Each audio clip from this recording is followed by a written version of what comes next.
Let the Dominion juice flow.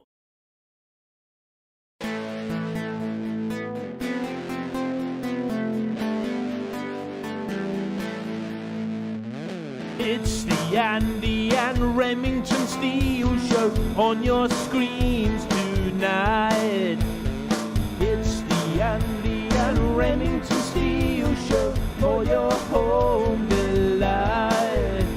We're talking about Age of Sigmar and anything else that is cool. Talking about Warhammer Fantasy, it's easy to learn the rules. Andy and Remington, Andy and Remington, Andy and Remington Show. Welcome, one and all. It's time for another action-packed edition of the Andy and Rem Show, episode 163.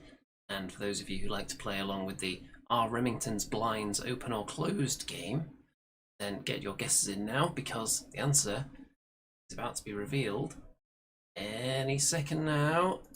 And there we go. As you can see, once again, several weeks in a row they've been open now. I feel like you're going to have to mix things up, otherwise this game's not going to have much spice to it. This is true, but you know, it's that time of the year where the sun is shining, the weather is sweet. Doesn't it want to make you move your dancing feet, Andy? Not especially. I didn't think so. So we've had ever so much stuff to cover, haven't we? With all these new releases, pre-releases, and things that are available now. So what are we going to do tonight? Well, there is still juice to be squeezed from this lot of releases. GW have tantalised us with a few extra things. Don't think there's any new miniatures to look at this week. But as soon as I say that, I'm sure the concurrent viewers figure will drop by about half. But there is juice to be squeezed, and we are going to squeeze it. So, the first batch of juice, we talked about how some of the Dominion orcs, or aurochs, or hobgrots were inspired by the days of old, and they have a bit of an article on the Warhammer community describing exactly how that was done. Hello to our audience, by the way. See that it's swimming with activity in there.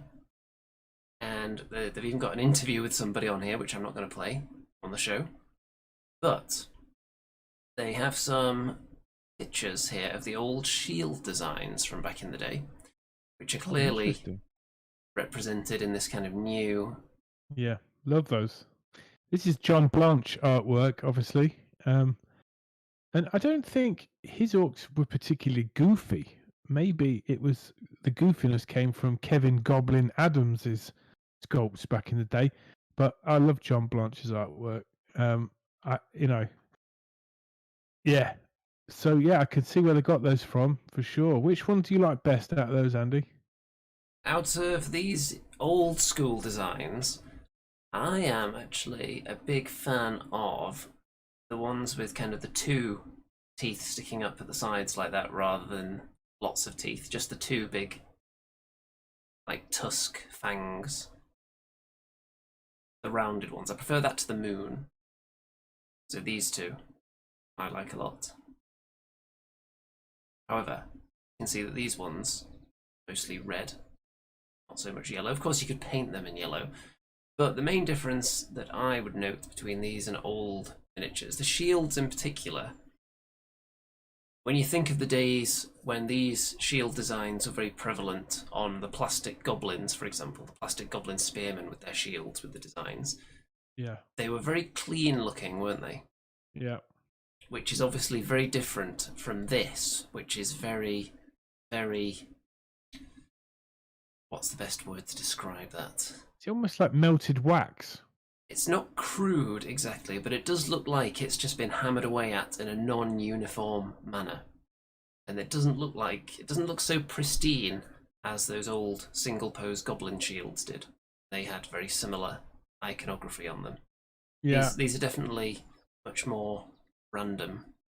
I think you could definitely use brighter greens on these orcs, couldn't you? And brighter clothes. Because that sort of green does look like kind of a bit drab, doesn't it? I know they're supposed to be swampy orcs, so there's that. Um, but yeah, I think if you're missing the goofiness, maybe you're going to get the goofiness out of brighter colours, right? You could I definitely do do like that. them shields. I like them shields a lot. Brad says those are large stitches on his loincloth.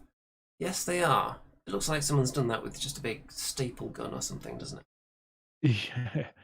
I would like to see a big orcish battering ram made up of all those shields bedecked on sides.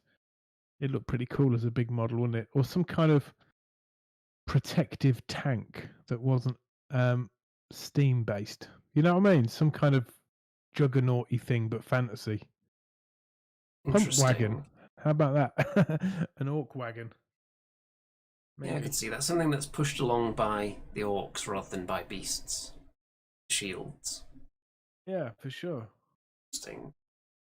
So let's keep scrolling down here. So the hobgrots, clearly reminiscent of the old hobgoblins. Do they actually give us any pictures of the old hobgoblins? No, of course they don't. That's a bit disappointing. It would have been nice to see some side-by-side pictures, wouldn't it? Mm-hmm. Because they were definitely in possession of the same kind of noses that slightly overhang the mouth. I think the old ones maybe had a bit more overhang about them. Been scaled back possibly for realism a little bit. And there is some on the Stormcast here as well. So they talk a bit in this article about the evolution of Stormcast and how to survive in this new world that's been shaped in the Age of Sigmar lore. They've had to adapt their armor for longer, more prolonged missions because it's not so easy to get back to their homeland. So the armor is more sleek now. They're not quite so tank looking, so they can't just plop down, murder everything, and then get swooped back up, get zapped into the heavens again. Now they actually have to stay down, mingling with the mortals a bit more, which opens up some interesting opportunities. But that explains the armor looking much more functional for prolonged wear, shall we say. It does look better, doesn't it? I think. I agree. I think most people seem to like this new batch of Stormcast. Even people who aren't a big fan of them in general to appreciate them.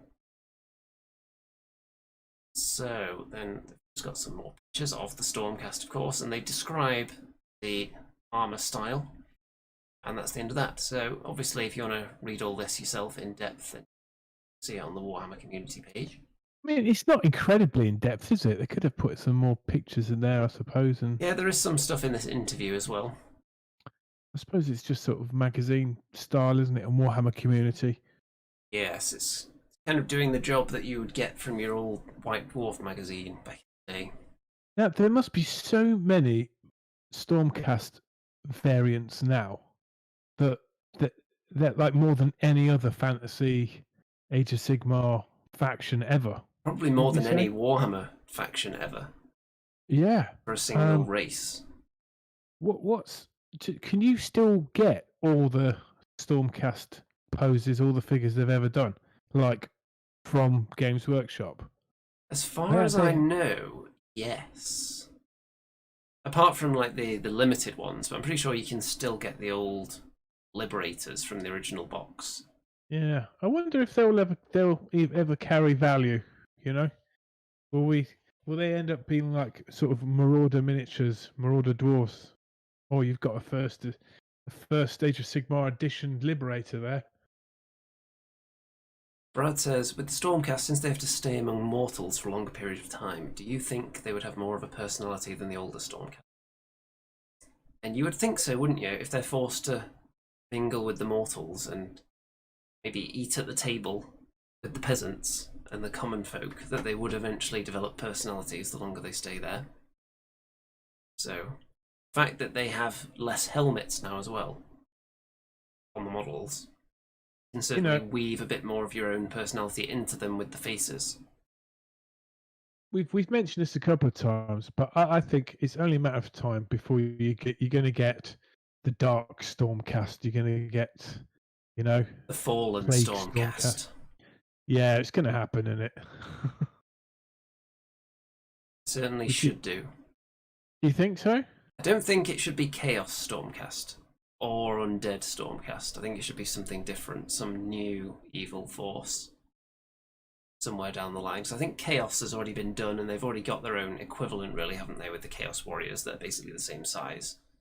Yeah, I mean, what if a Stormcast couldn't be transported back to the realm of Azir anymore? It would perhaps go native, wouldn't it?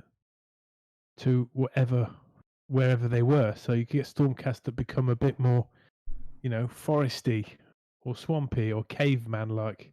If you do get be them quite stuck interesting. for a really long time, that would be more Yeah. interesting.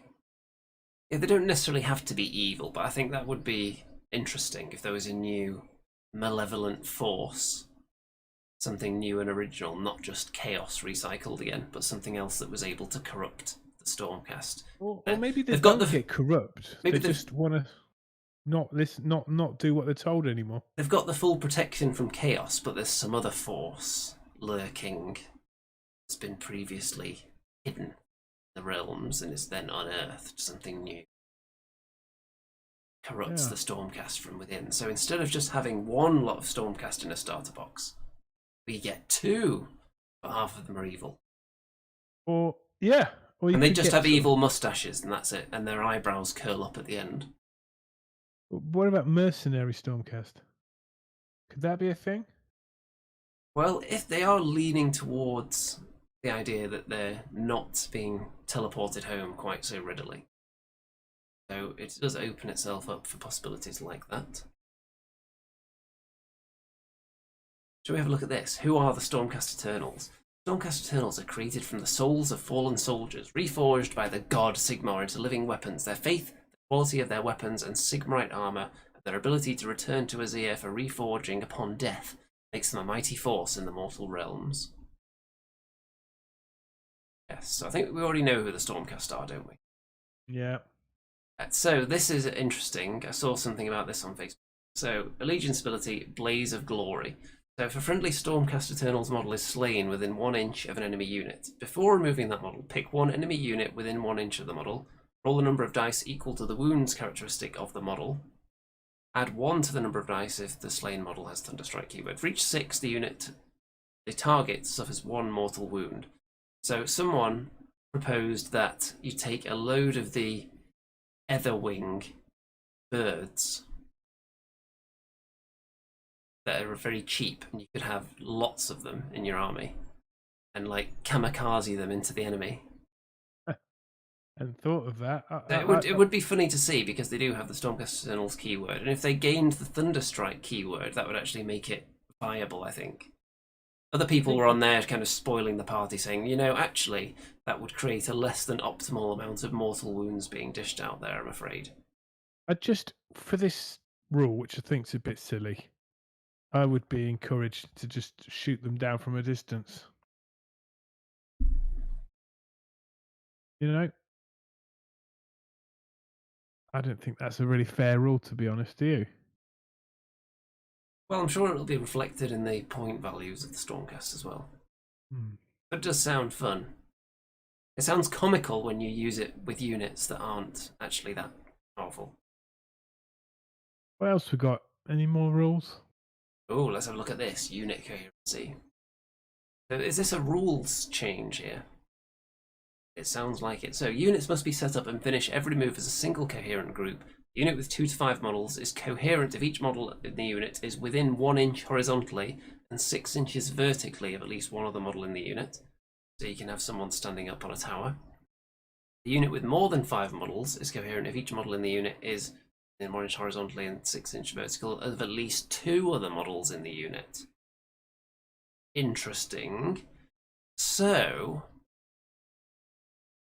that means that if you want to build a really long solo line, just a single line across the entire board, you would have to actually have them very close together if they're on small bases.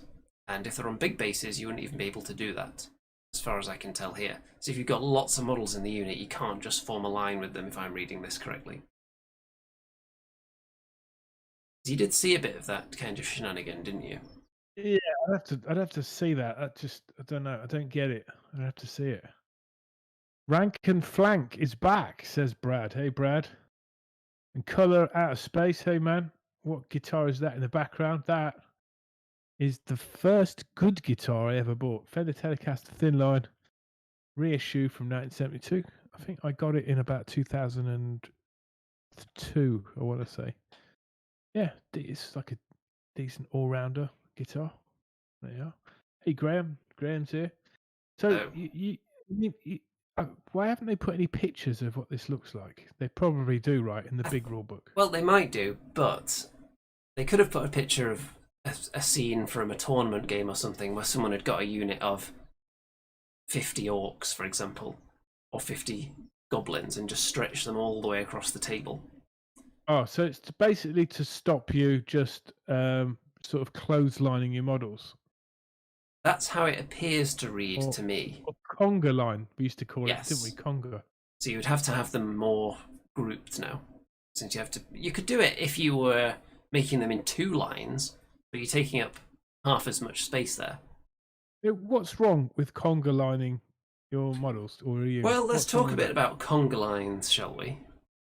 Because back in the Warhammer Fantasy days, that was a thing that was kind of frowned upon, and it was seen as a kind of cheesy tournament move because you were limiting the number of models that the enemy would get into combat. But back in those days, it was a long line going towards the enemy or away from the enemy, not in front of them in a long line. So when they charged you, only maybe 2 of their models would be able to fight you, so they wouldn't be able to kill everyone in the line. Yeah. So if you did that with a unit that was stubborn, for example, and it doesn't matter how much you lose combat by, then it makes them difficult to shift under those circumstances, if I remember the rules correctly. You couldn't break through any sort of gaps. You'd have to sort of kill off this conga line before you could actually do anything. You would have to kill the thing you wanted to do. Yeah, if they were just blocking you, or Right. they only had a few models left and they didn't want you to get your full frontage against them. So they decided, okay, we're going to do a reform into a conga line. The other time I saw it used was there was a Dark Elf cavalry unit that, what was the rule called? Swift Reform or something. Was it called something like that?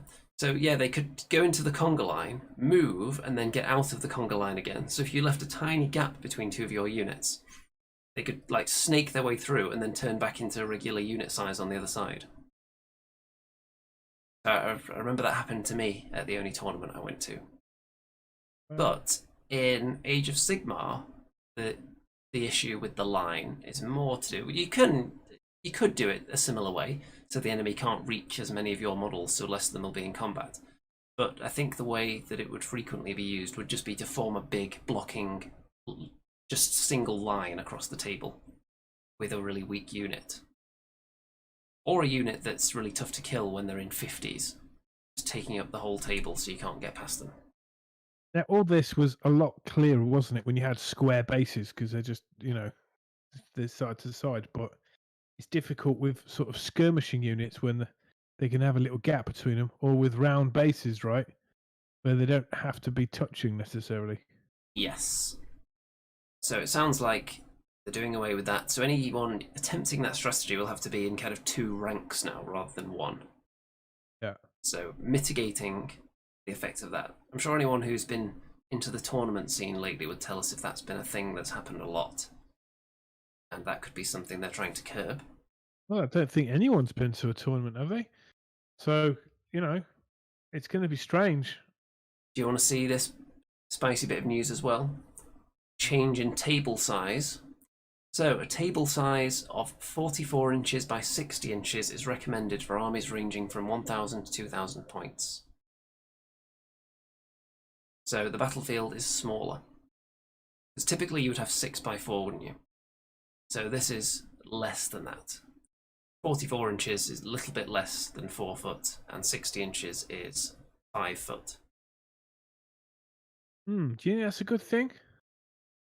As a person who's played a lot of Stormcast, then probably yes, because it makes it easier to fill the table with smaller amounts of troops.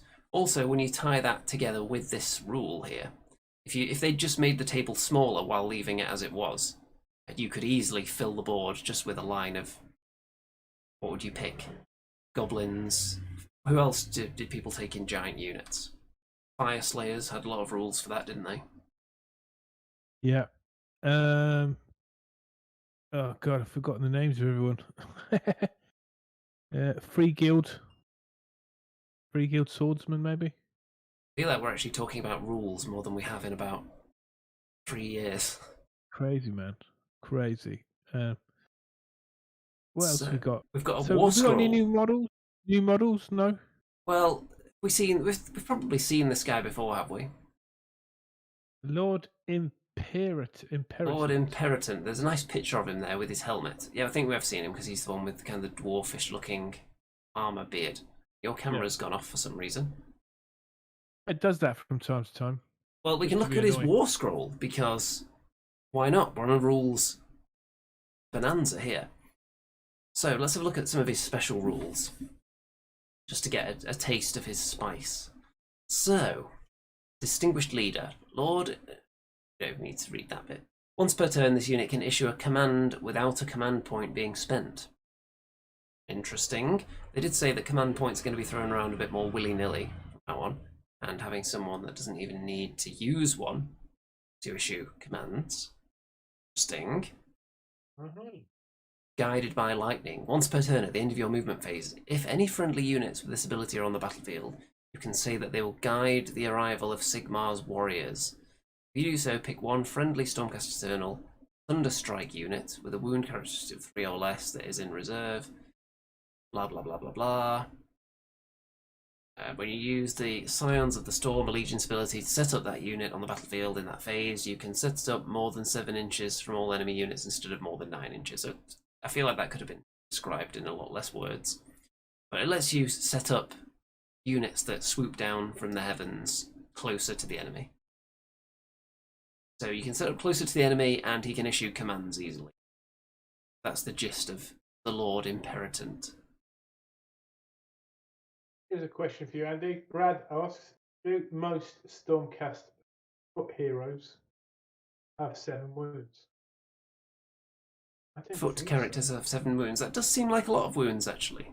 I'm sure the rest of them don't have quite that many. That does seem like a lot. I feel like the Lord Celestant on the Dracoth maybe has 7 wounds. So if I'm right in that, and it still has that amount, then that is a healthy number for this guy. A lot of wounds there. Well spotted. Okay, they've got some pictures here, and biggest winners. The updated rules in the core book have subtle but powerful effects on existing units. So, Stormcast Eternals. One thing I was concerned about going into a new edition is, are they going to force you to buy all the new models by making all the old ones that I already own terrible? But apparently, they're adding a bit of spice to some of the existing range as well, some of which I have. As you know, I have a Retributors unit, so let's see what benefit they're going to have in the new rules. So, Retributors have been a punishing unit ever since Sigmar unleashed them upon the mortal realms and are set to make a strong impact in the new edition. The new board size means their prodigious damage output will be in range of the enemy faster than ever before, giving even more opportunity to strike hard with their lightning hammers. Okay, that's a fair point, because they are pretty slow, Retributors. So smaller board, harder to run away from them. That's a fair point. Judicators, what's so good about them now? Let's see. Staple of most Stormcast Eternals armies, this isn't likely to change. Ability to deal quality damage at range is a great way to soften up your enemy. That doesn't really tell you how they're benefiting in any way from the new rules. It just says you can still use them the way you were before. So, smaller board size. This is the silliest looking unit in the whole Stormcast army. I kind of like them. I think they would be way better if they had the new sleeker armor, though. If they had the new slimline Stormcast armor and still had the bows, they would look really good. Unpractical dress wear for an archer. Yes. I can see people converting some of the new models if there aren't any that already fill the role that the Adjudicators would have had previously. I don't see how they benefit, really. The board becoming smaller, is that an advantage because everything will be in range of them? Or is it a disadvantage because things that want to fight them will be closer to them? Both? Why not both? Knight Vexilor. So what's so great about him now? The ability to re-roll charges for nearby units will be handy as you're more likely to be rolling to charge in earlier battle rounds with the new board size. So pretty much you'll be able to fight things quicker because the board is smaller. So they seem to be really pinning the hopes of the old Stormcast Eternal models on the fact that the board is now smaller. It will also benefit other slow things, I'm sure. Okay, that was interesting. Next, discover how command abilities are the key to success with the new Auric War Clans in the new edition. Interesting. Let's take a look. So, well, nice picture. Some Aurics there. Well, who are the Auric War Clans? Well, I'll read this bit. They're mean, they're green, they love nothing more than a good old-fashioned scrap. Whether they're heavily armoured iron jaws, feral bone splitters, you know what, this is something we already know. We know who orcs are. Want some juicy information? Yeah, we know the cruel boys are pretty much the same but cunning. About to face off with the Stormcast there. Venom-encrusted weapons, Cruel Boy's allegiance ability. If the unmodified hit roll for an attack made by a Cruel Boy's Auric model is 6, that attack causes a number of mortal wounds to the target equal to the weapon's damage characteristic. The attack sequence ends. So if you roll a 6 to hit, you just do mortal wounds instead of regular damage, instead of having to wound. Sounds pretty good. Do they get 2 attacks each? I assume some of them do. So yeah, there's a lot of information here. I'm not going to read all of this, but we do have a war scroll for the Cruel Boy's killer boss that we can look at, I suppose. Let's have a look at some of his special rules. So, all part of the plan. If a friendly Cruel Boys unit fails a battle shock test within 3 inches of any friendly units with this ability, only one model from that unit will flee. That sounds good, actually, because there are times where you're going to have zillions of your troops fleeing, especially when you've got large units and you're getting whooped by Stormcast. So that could be very beneficial. Then you hold them off. Each time a wound or mortal wound is allocated to this unit and not negated, you can choose to risk this unit's stab grot. If you do so, you must roll a dice. On a 1 to 5, the stab grot is killed and the wound is negated. On a 6, the stab grot is not killed and the wound is negated. So the stab grot is like an extra wound that might survive. And you're silent suddenly. Remington versus Technology, part 706. How about now? Now we can hear you again. Thank you. Yeah, does the stab grot get its own attack? Let's see. I assume the stab grot is the one that maybe that has the prized shiv. Got you. Maybe. Well, that's I 3 don't know. attacks. Killer boss with stab grot is armed with one of the following weapon options. Let's see. Yeah, it doesn't mention that the killer boss has the prized shiv. Yeah, look, companion. This killer boss is yeah, there we accompanied go. by a stab grot that attacks Yes. with its prized shiv. There you go. So the stab grot can do a bit of damage on its own, but then maybe when you get down to your final wound, you want to make sure that the killer boss survives, so we can keep using that ability there. So you'll risk the stab grot. Nice. Biggest winners. Mega boss on Maw Crusher. Should we find out why they claim that it's better now then? Yeah.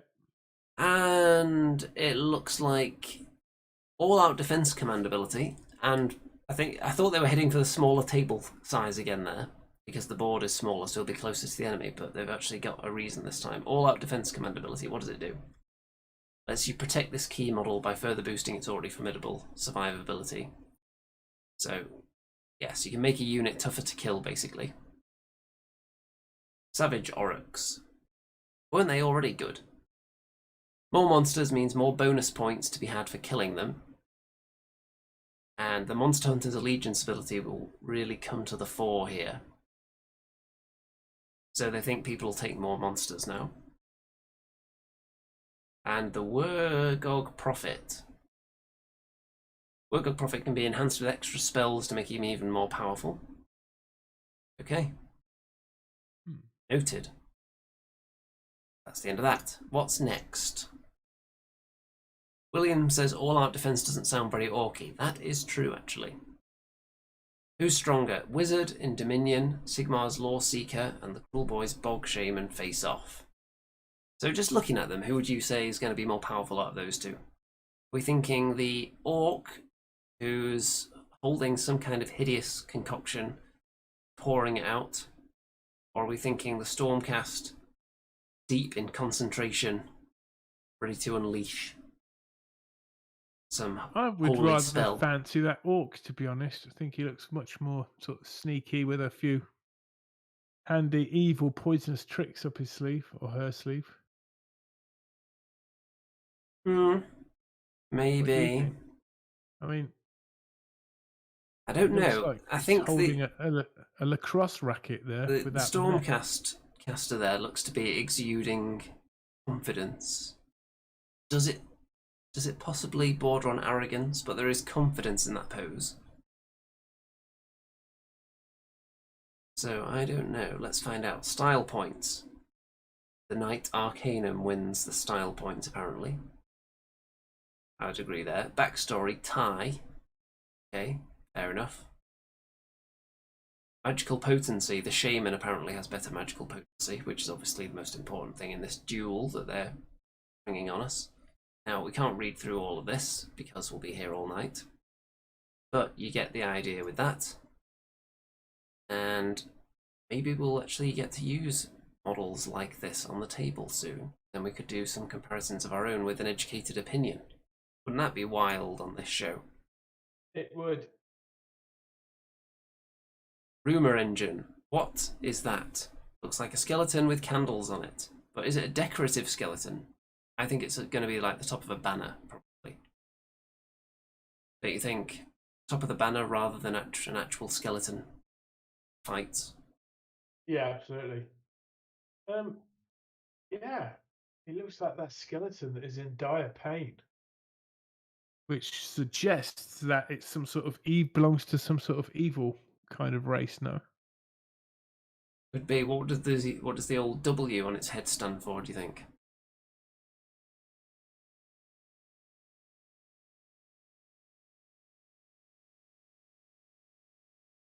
Wunderbar. Let's go with that. Could stand for William. One of the masters of what the hell is that? William thinks it'll be an Order of Azir priest with banner. There you go. There's the authority on the matter. And we already saw that, so we can ditch that. Oh, it's time for... Yeah, it's time for... Remington's Millions. Everyone's favourite bit of the show now, right? Yes. So, what can you see that I can't see? Well, it is clearly the Games Workshop share price. And it looks like it's come down a little bit from that all-time high, so we're not going to have the all-time high song again this week. But it's not dropped too far. But you see, look, yesterday, where you initially put your mouse, it did hit an all-time high of £122, I think it was. So that's a new all-time high, and then where it's landed is actually pretty much the previous all-time high. Yes, because these are previous points that has formed a sort of a springboard, if you like, when it used to be a resistance. So what will happen is it tests the all-time high maybe 2 or 3 times before finally it breaks it and is in price discovery mode. So yeah, I've been saying for months now, haven't I, that Games Workshop shares probably on an upwards trajectory because the company is basically doing so well. Um, do I regret selling my shares? Maybe just a little bit now, but I did sell them when they were 116, 115, What's this and other I picture bought. here? Yeah, there we go. So look, that's its complete timeline since Games Workshop became a public limited company, and you can see that big slash in the middle going down. Wound, which was the COVID, but you can see that for the first few years, it didn't really do a lot. It was floating around a few pounds a share. But ever since sort of 2014, it's sort of surged up, and yeah, and the market has responded. Well, there you go. Remington has spoken on Remington's Millions. We've got a question from Brad who says, what armies are you both going to use once you get back to playing in public? So, start off with Age of Sigmar. What army are you looking forward to getting out on the table?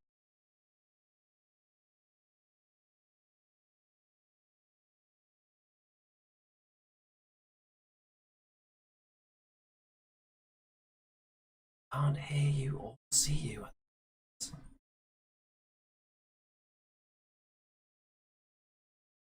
Does anyone remember a few months ago when good old Remington claimed that he had super fast internet now, so his problems would be over? Ah! You can see me now. We can hear you, but we can't see you. Why did it turn on camera? Oh, there you go. Who would have thought the turn on camera button was what you needed? Oh, they're just so tricky, aren't they, these machines? It keeps switching on its own. Yeah. What was the question?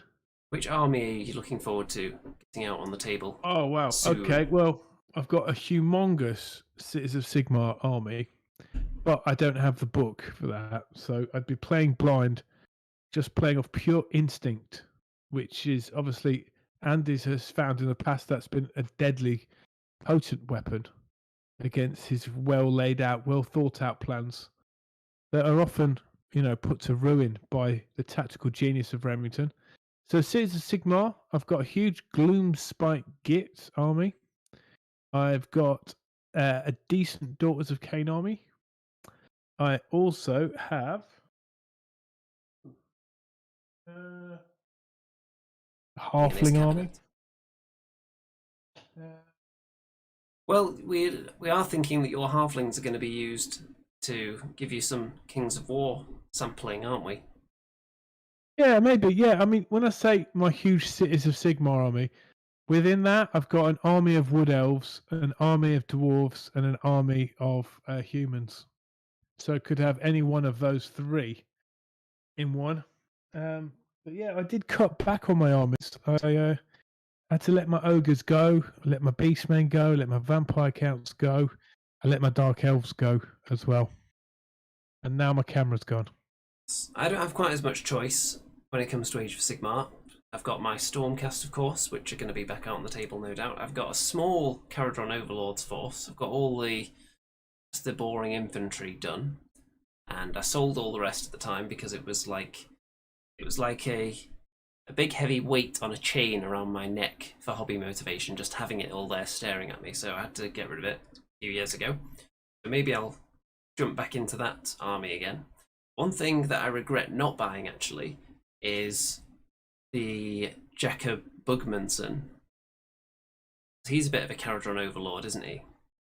But he's also a bit more old world comedy style as well, being a bit of a brewmaster. So that's a model I would have liked to have got my hands on. I don't think it's available anymore. I think some places probably still have it. I could probably find it on eBay for an inflated price. But that would have been a nice way to ease my way back in to see if I wanted to continue with the Caradron Overlords. And of course...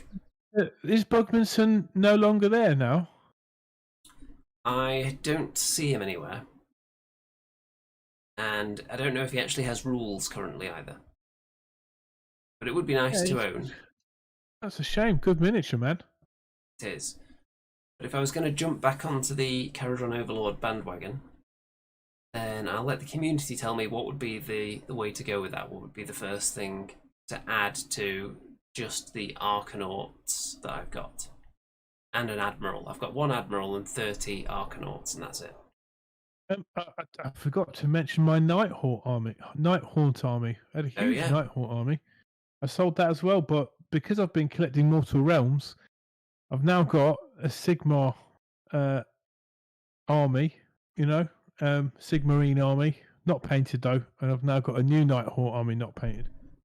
So yeah, but I'm only going to play with painted ones.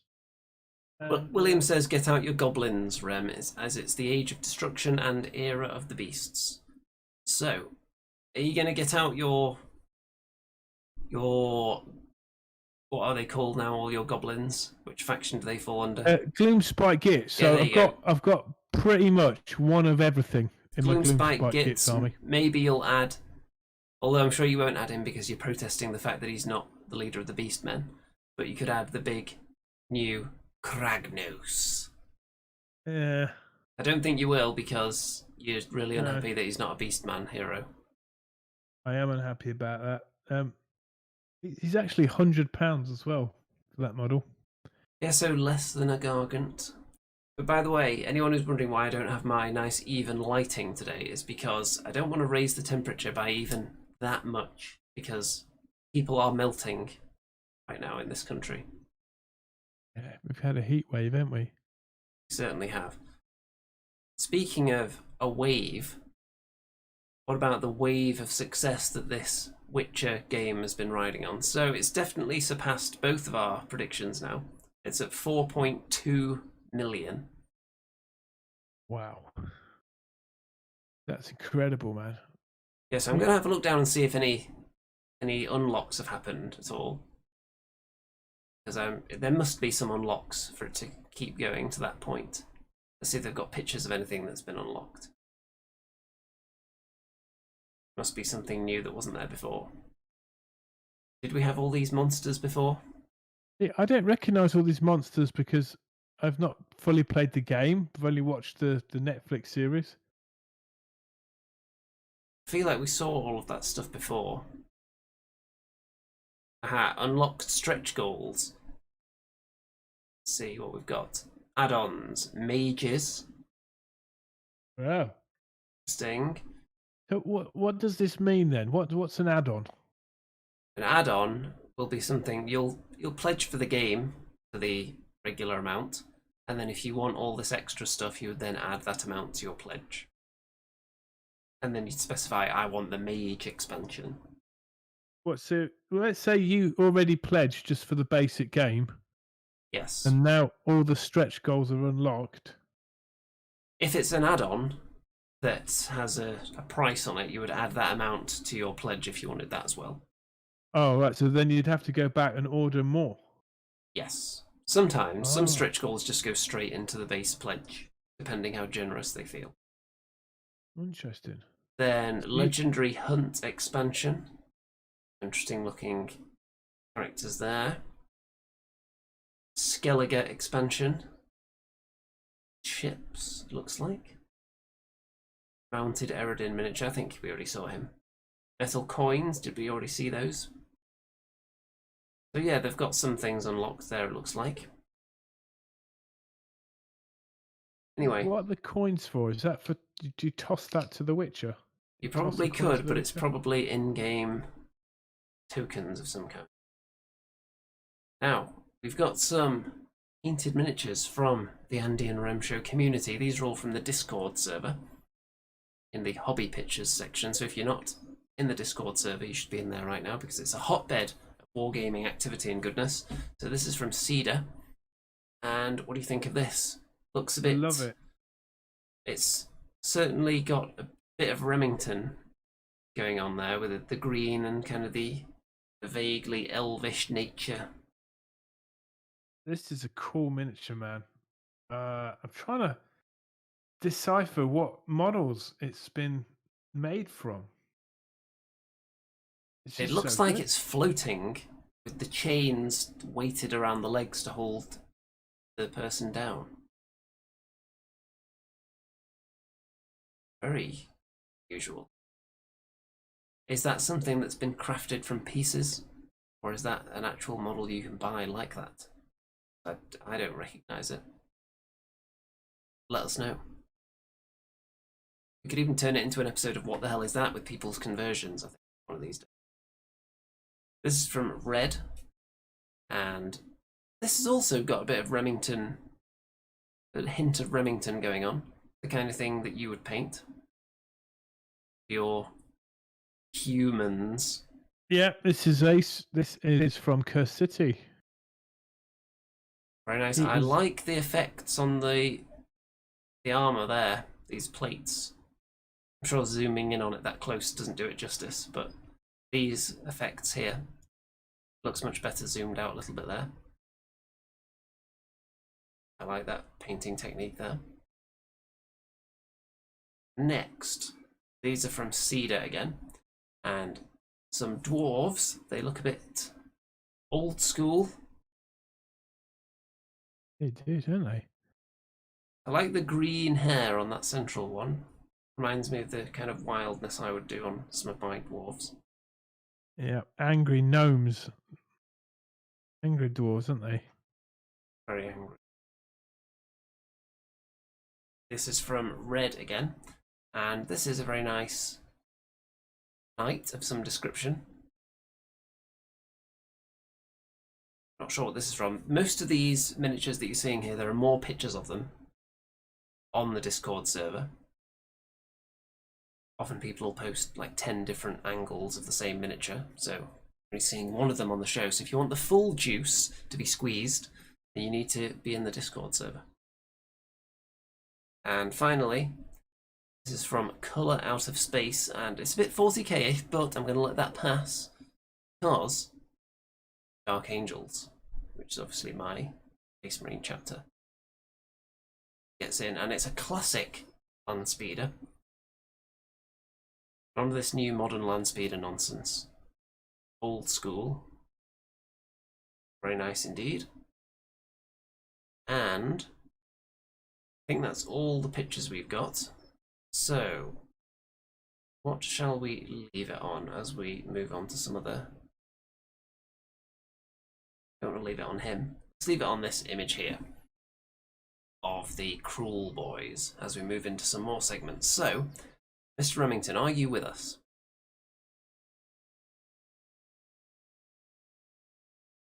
Hello? Hello? Okay, we can hear you now. I've had to just reconfigure a few things here in the Remington studio. You're going to let us see you now?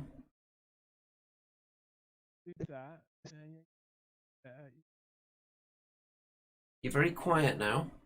Oh God. We can see you, but you're very quiet. Like maybe you're on the wrong microphone. Oh my. Has someone hacked into your PC to ruin the show? Yeah, this is all good.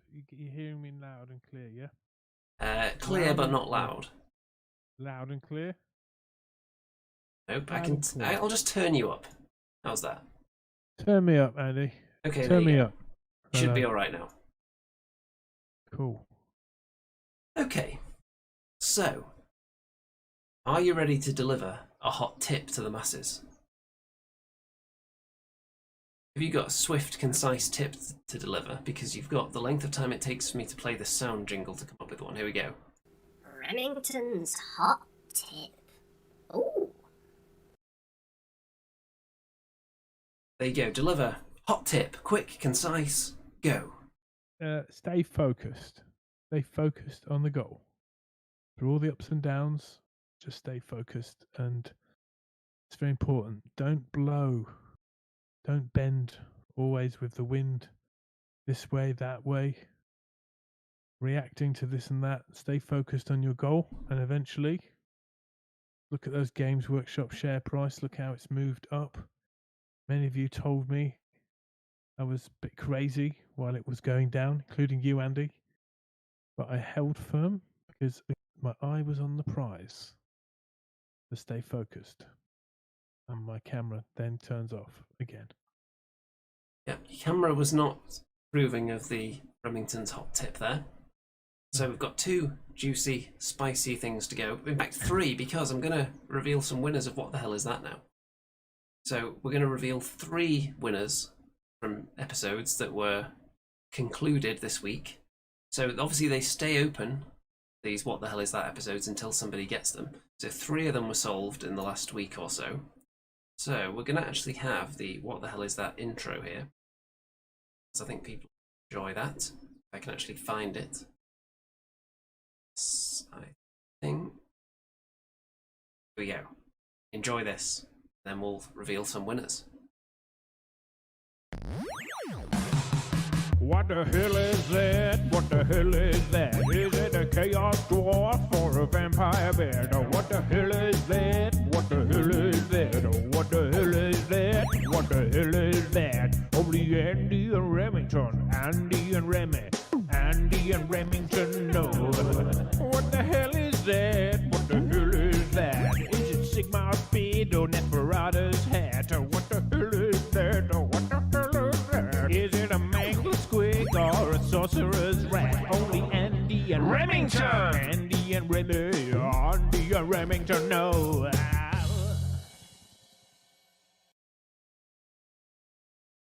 Okay, we're back. So let's reveal some winners of What the Hell Is That. Let's get a nice neutral background so you can actually see them all here. And here we go. So up first, this was a previous episode, and the clue I gave was that it was 2 versions of the same model. So let's see if Remington can get them before we reveal what the actual answer is and who got it right. So did you have any thoughts on this one? I don't know, is it a statue of a monkey god? I believe that's what you said last time. And it's not. In fact, I can reveal that it is actually both of the black coaches. Yeah, Black Coach 1, Wow. Black Coach 2. And Look at the old one. Doesn't it look really Trumpy compared to does the not new look one? good at all. And obviously, William is the one that got it, because William we're talking about. So it was never going to be anyone else, was it really? Wow. Next was this one. So this is from the Kings of War. What the hell is that special? So a big hand and some kind of pole attached to it. And that turned out to be Ogre Warriors and the Goblin Stone Thrower, which was correctly guessed. I believe this one was by Raphael. So one of the other names that we often see popping up in What the Hell Is That? So well done there. And then finally, this one was also correctly guessed very rapidly after posting, it has to be said. I thought this one would trouble people a bit more than it did. So 4 miniatures represented in this one. I thought at least one of them would be slightly obscure. If you look at the ball with a spike on it, on the end of the kind of ghostly tether there, I thought, you know, that's a pretty common thing you see on GW models. You see just a gold ball with spikes on it on pretty much every race you can think of. But no, within 5 minutes of posting, I think somebody got this, and you can guess who it was, obviously. It was William again. And see the answers here. So the ball was actually from the staff, scepter, the jester stick of Sloppity Bilepiper. And then the others, I can't even remember the names of all of them now, but there they are. Each one of these represented one of the Chaos Gods. So you can see the boot of the guy in the top right there, his name I've forgotten. And then I think that's the Slaughter Priest down there in the bottom right, I think. And you can see the top of his head on top of the boot. And then the ghostly, a bit of danglage there, was from, what are they called? They're called the Zangor Chosen or Zangor Eternals or something like that. Disc Riders. Yeah, but they've got a fancy title for them. Hmm. But William says, the ball with the spike was hard. I originally thought it was Skaven. So yeah, a lot of factions do have those. ball with spikes on, but correctly identified very rapidly. So a couple more wins for William there, so in with a good chance of winning the prize for this month. I think we've got 4 winners so far. There's going to be another episode this week, so keep your eyes peeled for that, everybody. Do you think And- maybe William should make up his own "What the hell is that"? Because he seems to get ours every time. Well, I think we'll have to do a special episode where we get some of the "What the hell is that" experts on the show, and it's like a race. We'll bring up an image and then see who can get it first, like an ultimate showdown. Like it. I think that would be good. We'll prepare just a ton of images and just flash them up. Somebody gets it, gets a point. See who the true champion is when they're put on the spot under pressure. It's like taking penalties in a shootout. It's like everyone can do it in training, but you get them there in front of 50,000 fans and millions watching on TV. Suddenly, the beads of sweat start to come down. Absolutely. Or in Pressure front will of be on. 15 fans. In front of 15 fans, that could be harder than 15,000. It's anything like a music gig. You know, playing in front of 15,000 people, easy, man. You know, play in front of 15 people where you can see the whites of their eyes and their disapproval at some of your antics on stage, Andy, or perhaps your dancing. Who would disapprove of my dancing? There isn't anything to disapprove of. So, what sort of dancing would you do if you were a professional dancer? If I was a professional dancer, then I would probably do some kind of professional dancing. A jig, a waltz? If I was encouraged to rumba, dance a mambo? for money with no training, I'm sure it would be something very simple along the lines of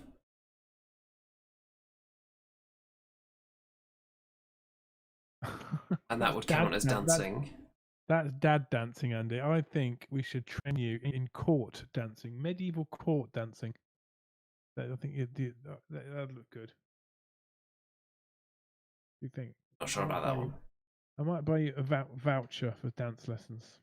Well, we've got 2 segments to go, and we're going to start off by telling everyone to relax. So we're going to get rid of this white background here. This is turning into my favourite section, Andy. Good, because let's get that steam on the screen. Okay, everyone, sit back, relax, close your eyes. If you are a Patreon supporter of this show, make your way to the VIP section where you'll be served light refreshments and snacks. And you'll probably get a bit of a shoulder massage as well. Okay, everyone enter this. Andy's Deep Bar.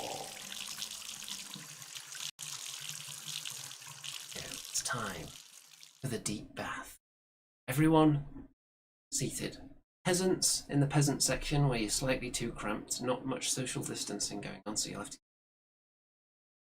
ruin the experience somewhat, but you're still relaxed. Keep that in mind. Very important to relax. The VIP section, of course, you can see across the other side, everyone is nicely spaced out with their own personal butler delivering their snacks. Silver plate.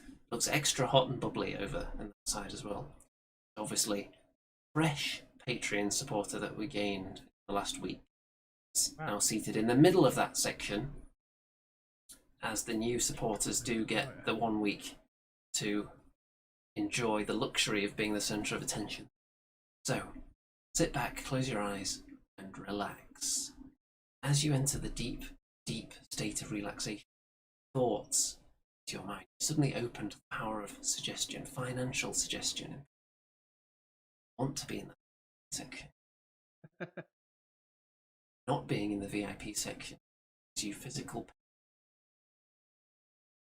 pledging, supporting the channel on Patreon is the only way you can access that section. It seems like the choice is clear.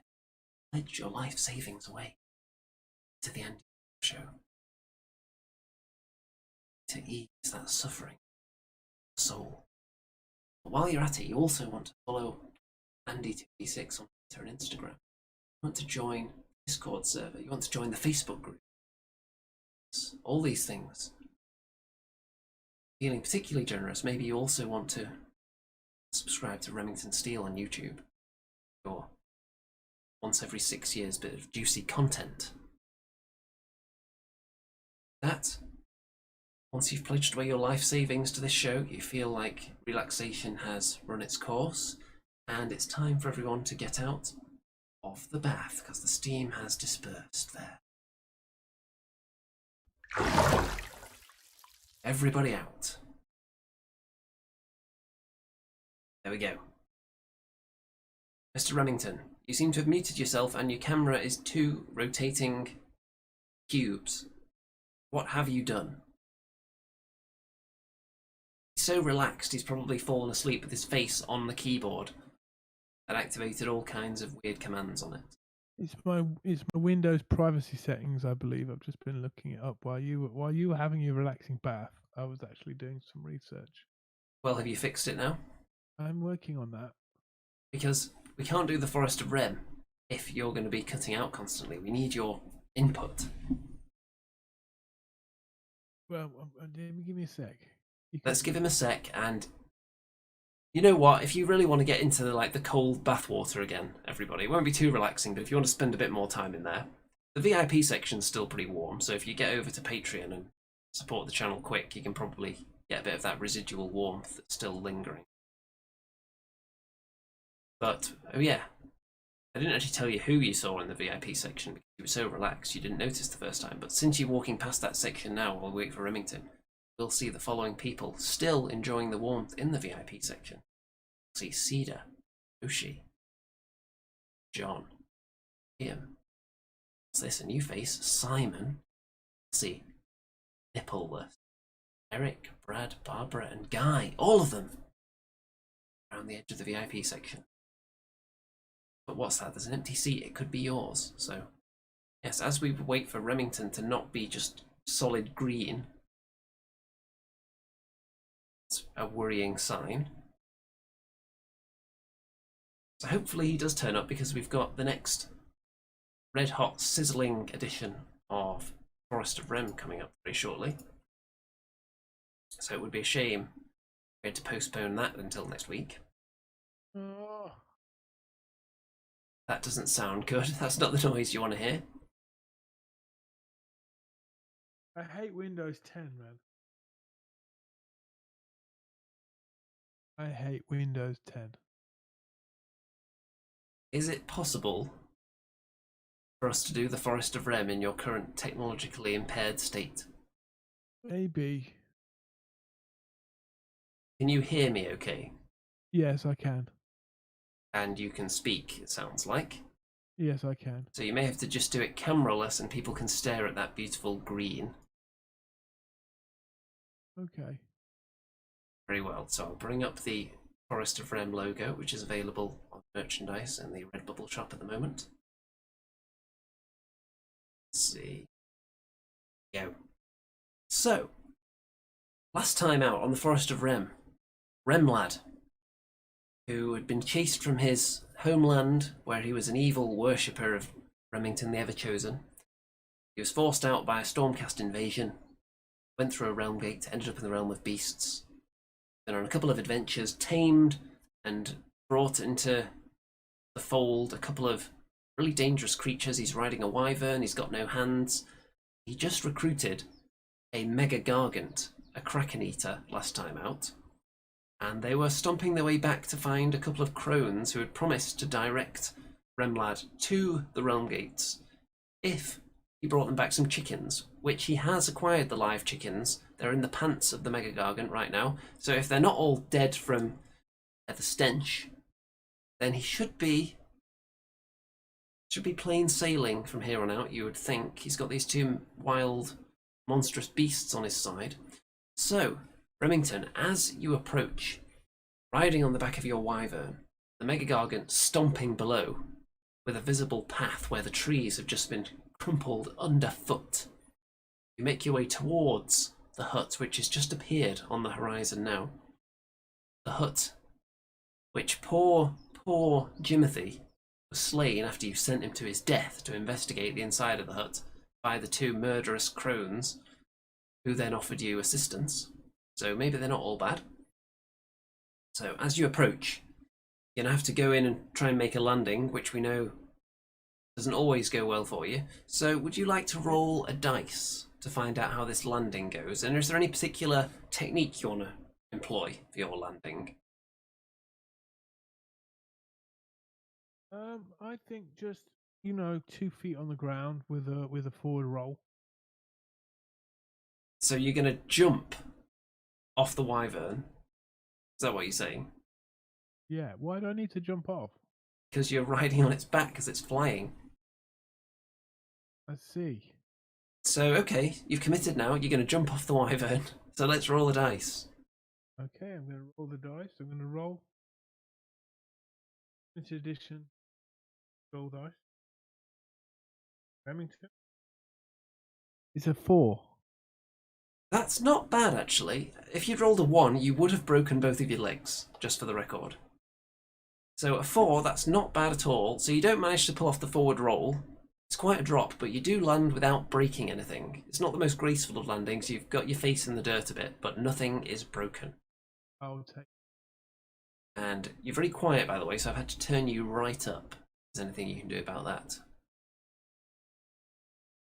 So, as Remlad dusts himself down, the door of the hut opens, but what emerges, it's not a crone. There's actually a little note stuck to the door, which you haven't been able to read yet. But out from inside the door, what's this? It's Jimothy. Oh, God. Alive. No. Jimothy's alive. He sprints towards you, throws his little arms around your leg. Oh, Remlad, I thought I'd never see you again. I was dead, you know. They brought me back, they did. Why? Because that's what you wanted. I didn't want that. I thought you sacrificed yourself. But you wanted help. Look at this note. He pulls the note down from the door. It reads, "Have gone on a pilgrimage. We have fulfilled our half of the bargain. We have resurrected your guide, Jimothy. Enjoy." Signed, the evil crones, and their names are scrawled in some barely legible text because I can't remember their names. Okay. So, with that, you now have your tour guide back. Oh, no. You've got your little sidekick, Jimothy. I don't That little want to. scamp. Well, he's going to be food for the ogre. I mean, food for the giant. Well, the Mega Gargant does stomp into view. Yes. So, are you saying that you're going to try and feed Jimothy to the Mega Gargant? Oh, yeah, that would be cool, wouldn't it? Well, That would be as cool. it becomes apparent that your intentions are to feed him to the Gargant, Jimothy looks you in the eye and says, "You don't want to do that. I know where the Realm Gate is." Where is it then?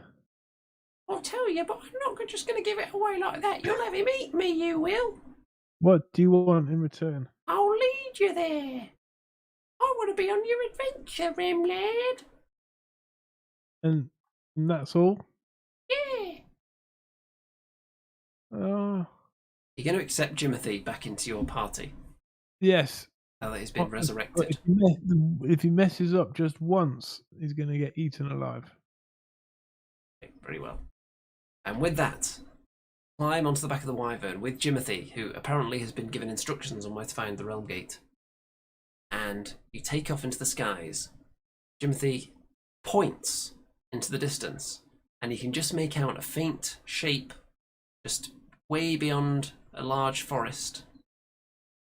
And it doesn't look anything like a Realm Gate from here, but you're pretty sure it is one, if the crones can be trusted. So would you like to go towards it, or would you like to do something else? Because if you wanted to look out for some other interesting landmarks, there is a vast chasm that's come into view. You're pretty sure it wasn't there before. In the opposite direction to where Jimothy is pointing. Yes. If you would be interested in investigating that. And there is also the forest that is between you and potentially the Realm Gate. You want to travel through that rather than flying over it. You do have the Mega Gargant on the ground, who could of course keep lookout as well. Can the Mega Gargant fit through the Realm Gate? Well, you'll find out when you get there. Ah. Realm gates aren't small though, so you would certainly hope that anything could fit through it. Let's just all go through it. That's what I say. You're gonna head straight for that realm gate. Yes, sir. Okay, you're going to have to roll the dice now for your travel. Okay. See how it I'm gonna goes. roll. It's a 1. Ooh, that's not very good at all, I'm afraid.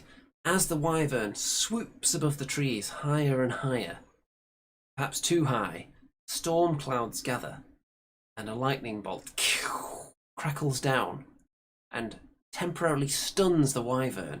It starts to spiral down, smoke coming from its tail, spiraling and spiraling all the way down. The face of Remlad starts to be pulled back, the velocity as it crashes into the trees, into a clearing. As the dust settles, you hear the footsteps of the Mega Gargant in the distance, but he won't be there for quite a little while. Jimothy appears to be fine. He was riding on the wyvern with you. And dust clears. Around you, you see figures emerging, just shadows at this point. But you hear loud snorts, you hear the sound of hooves. Could it be that you answered here? Oh. Then, suddenly, you hear a loud moo. Oh. Could it be? Jimothy whispers in your ear. Oh no, it's the Beastmen, it is. Ah. They killed my father, they did. They trampled him. Oh, man. What would you like me to do, Jimothy? Don't let me get trampled, will you? As you're conversing with your sidekick, the hooves move closer, encircling the fallen wyvern that's still too stunned to take off.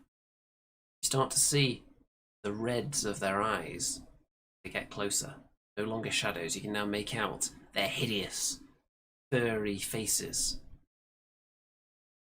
Beady little red eyes.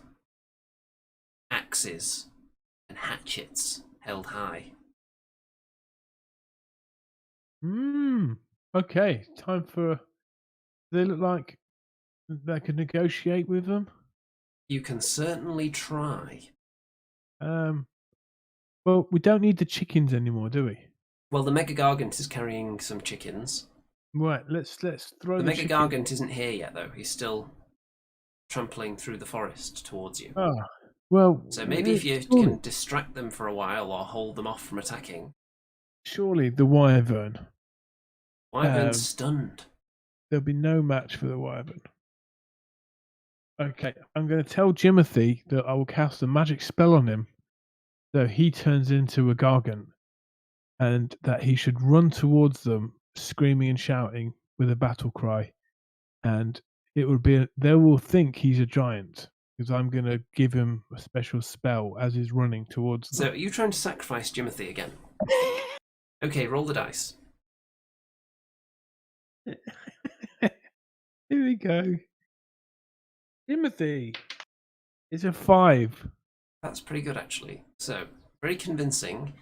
And Jimothy is so motivated by this that he puts out one of the best battle cries you've ever heard. It's not even high pitched, it's like a deep roar. Like something from deep within his soul has been awakened by your motivational speech, and he just sprints headlong towards the beastmen, just with that roar, but much louder, of course. And the beastmen kind of take a step back. They're not fleeing, but they're wary of this little warrior. And Jimothy becomes aware that he's not turning into a gargant, and stops just short of the beastmen and looks up at them.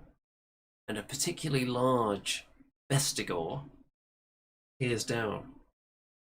But instead of murder, Vestigor offers Jimothy a look of respect and hands him an axe. Jimothy takes the axe in his hands, turns round to face you. Beastman puts a furry hand onto Jimothy's shoulder. They seem to have adopted Jimothy into their clan because of the ferocity of his battle cry. Well, that was a good ploy by me then, wasn't it? I told you it'd work, Jimothy, you see? Jimothy That's how points at you. friends in this world. He was trying to get me killed, he was. No, I wasn't. I was trying to, it's tough love. Beastmen begin to roar uncontrollably, preparing to break into a charge on Jimothy's command. And that is where we rest the adventure for this week. Has Remington created his most powerful foe yet? Dun dun dun. Next week we'll find out. It reminds me of the dwarf engineer that I couldn't kill. We had played Warhammer battles. Jimothy is the reincarnation of the dwarf engineer. Good old Jimothy. Jimothy, now of the Beast tribe. Third. There you go, folks. That's all the juice we've got for this week. I think we've squeezed plenty out of the... Wasn't exactly slim pickings. We did have some rules to look at. So, Mr. Remington, are we going to get a game in soon? Next Tuesday, maybe? Tuesday? That's certainly a possibility. Or the Tuesday after that, which would let's aim for the sooner the better, shall we? Because people are itching for us to play this game again. So we'll get the most current set of rules that we have. We'll get some medium-sized armies. We'll get a game in, and then we'll report on it for the masses. That's what people want to see. They want us rolling dice on the table, figuring out the rules again after years of inactivity, some of it enforced, so somewhat against our own will. And it's time to get gaming again. What do you think about that, folks? Okay, let's have the thumbnail for this episode on the screen again, because I worked so hard photoshopping these, you're going to look at them, gosh darn it. And Mr. Remington, do you like to say good night to the audience? Good night to the audience. You can see me one last time. Well, they can't because the thumbnail's in the way now. Oh, great. Well, Remington can fix all his technical issues by next week, I'm sure, with his expertise. And I am going to be in contact with the What the Hell Is That experts and see if any of them want to participate in a What the Hell Is That-a-thon to see who the true king of the game is, live on the show. Be interesting. I mean, if you want a late game, maybe next Thursday. Or this Thursday, maybe. Be interesting, folks. Could be some gaming action. I do have my COVID jab on Friday, my final one. Ooh. So you'll be fully vaccinated to the eyeballs. Yeah. Well, folks, it's time. Don't forget to send me all your money, of course, as was discussed in the deep bath, when you were under the relaxing power of suggestion. And subscribe and all that good stuff. And we shall see you next week, not sooner. All that remains to be said now is good night out there. Whatever you...